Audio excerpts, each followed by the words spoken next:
Bonjour à tous, on se retrouve pour un nouvel événement. Aujourd'hui, le The 5 se dispute à Vincennes dans une course européenne, distance de 2100 mètres, départ auto-start. Ils seront 9 en première ligne, 7 en seconde ligne, 16 au total. Course qui s'annonce très ouverte, beaucoup de possibilités. On va essayer de trouver la solution en 6, mais avant le coup, ça semble quand même complexe. Avant de démarrer et de vous donner mon choix, donc pour ce The 5 et tous les paris associés, jeux simples, jumelés, trio, etc. Je vous rappelle que vous pouvez vous abonner à la chaîne YouTube de The Turf. Vous pouvez aussi activer la cloche pour être informé dès que mon prono est posté. Puis n'oubliez pas, le jeu responsable, vous le savez, les mentions qui sont en bas ici, ayez ça en tête. Allez, on y va. Eh bien, écoutez, en tête, en première position, j'ai placé le numéro 16, Zingo Top. Donc, je n'ai pas été très original, mais c'est vrai que c'est un cheval qui réussit bien sur ce parcours des 2100 mètres autostart. Il partira en seconde ligne, c'est pas franchement évident avec le numéro 16, mais on l'a vu bien faire le 30 novembre sur ce parcours. Depuis, il a couru sur plus long 2007, il a fini 7e, c'était le 17 décembre. Je vais oublier cette sortie, je vais plutôt me focaliser sur ses bonnes tentatives sur ce parcours des 2100. C'est un favori qui semble logique dans cette course, associé à Gabi Gélormini, son entourage est confiant. On le met donc en première position.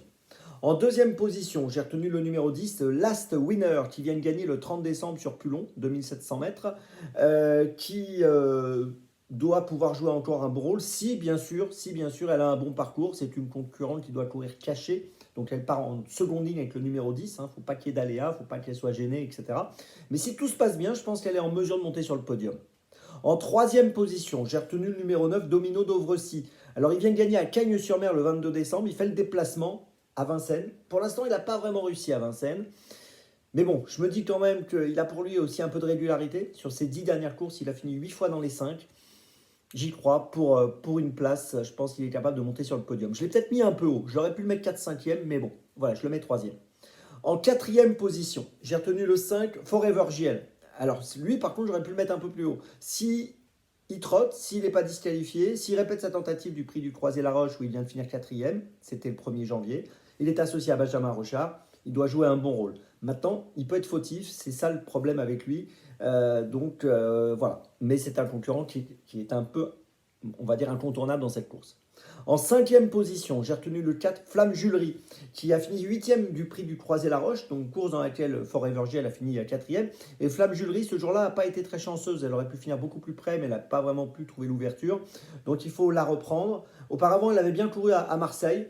Elle a un bon numéro derrière la voiture. Je pense qu'elle est capable de faire l'arrivée. Et puis en sixième position, dans ce The 5, j'ai placé le 14, Fidel Madrid, qui vient de finir 2e dans la discipline du monté le 13 janvier dernier, qui avait fini 7e le 30 décembre derrière Last Winner. Voilà, je pense que dans cette course, c'est une valeur correcte, associée à Mathieu Abrivard. Voilà, il me semble capable de prendre une 3, 4, 5e place. Je vous résume mon choix en 6 pour ce The 5 ordre. Le 16, le 10, le 9, le 5, le 4 et le 14. Départ de la course, 13h55. On se retrouve maintenant demain pour Deauville. Et d'ici là, avec The Turf, ça va aller.